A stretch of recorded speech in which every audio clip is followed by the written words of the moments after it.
Elvis dreamed he had his dick out, checking to see if the bump on the head of it had filled with pus again.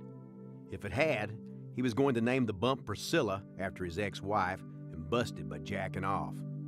Or he liked to think that's what he'd do. Dreams let you think like that. The truth was, he hadn't had a hard-on in years. That bitch Priscilla gets a new hairdo and she's gone just because she caught him fucking a big-titty gospel singer. It wasn't like the singer had mattered.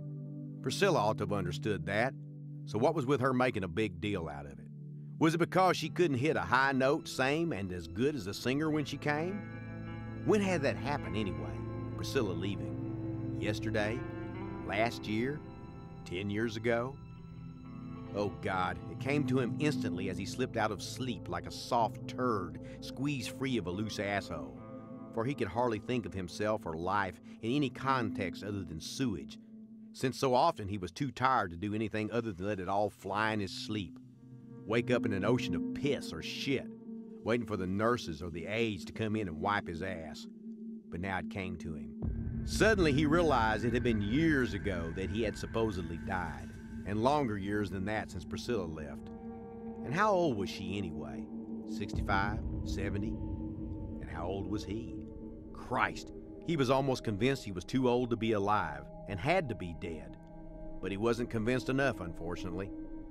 He knew where he was now, and in that moment of realization, he sincerely wished he were dead. This was worse than death.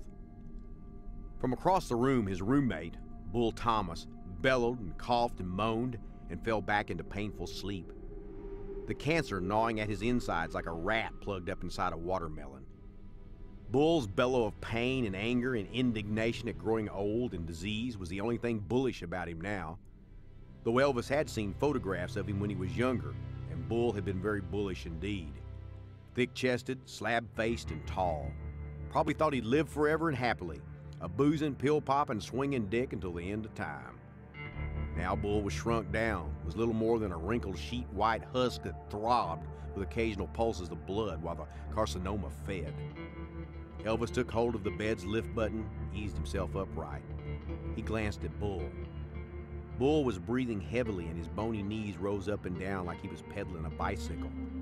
His kneecaps punched feebly at the sheet, making pup tents that rose up and collapsed, rose up and collapsed.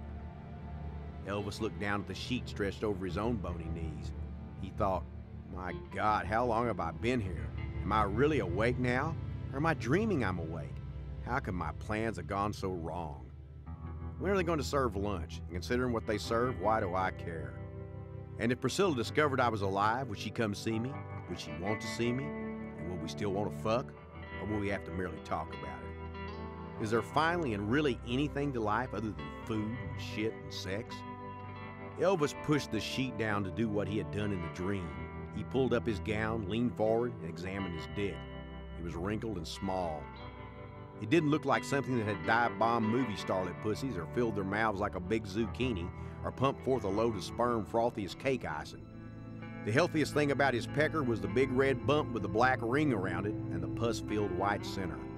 Fact was, that bump kept growing. He was going to have to pull a chair up beside his bed and put a pillow in it so the bump would have some place to sleep at night. There was more pus in that damn bump than there was cum in his loins. Yep, the old diddle bopper was no longer a flesh cannon loaded for bare ass. It was a peanut too small to harvest, wasting away on the vine.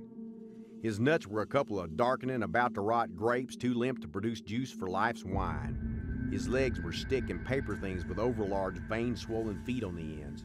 His belly was such a bloat it was a pain for him to lean forward and scrutinize his dick and balls. Pulling his gown down and the sheet back over himself, Elvis leaned back and wished he had a peanut butter and banana sandwich fried in butter. There had been a time when he and his crew would board his private jet and fly clean across country just to have a special-made fried peanut butter and nanner sandwich. He could still taste the damn things. Elvis closed his eyes and thought he would awake from a bad dream, but didn't. He opened his eyes again slowly and saw that he was still where he had been, and things were no better. He reached over and opened his dresser drawer and got out a little round mirror and looked at himself. He was horrified. His hair was white as salt and had receded dramatically. He had wrinkles deep enough to conceal outstretched earthworms, the big ones, the night crawlers. His pouting mouth no longer appeared pouty. It looked like the drooping wattles of a bulldog, seeming more that way because he was slobbering a mite.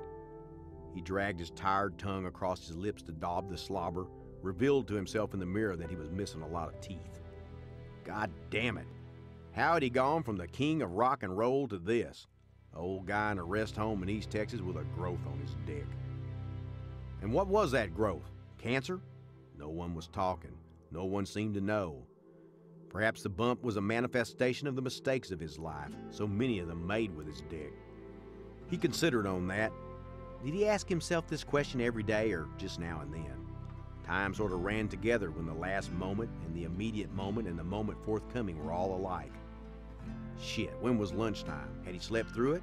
Was it about time for his main nurse again? The good-looking one with the smooth chocolate skin and tits like grapefruits?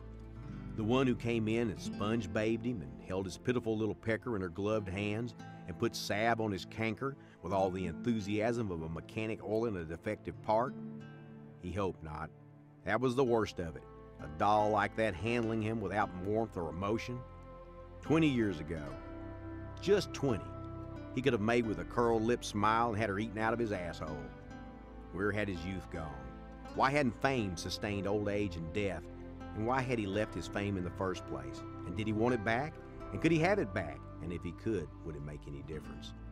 And finally, when he was evacuated from the bowels of life into the toilet bowl of the beyond and was flushed, would the great sewer pipe flow him to the other side where God would, in the guise of a great all-seeing turd with corn kernel eyes, be waiting with open turd arms? And would there be amongst the sewage his mother, bless her fat heart, and father and friends, waiting with fried peanut butter and nanner sandwiches and ice cream cones, pre-digested, of course?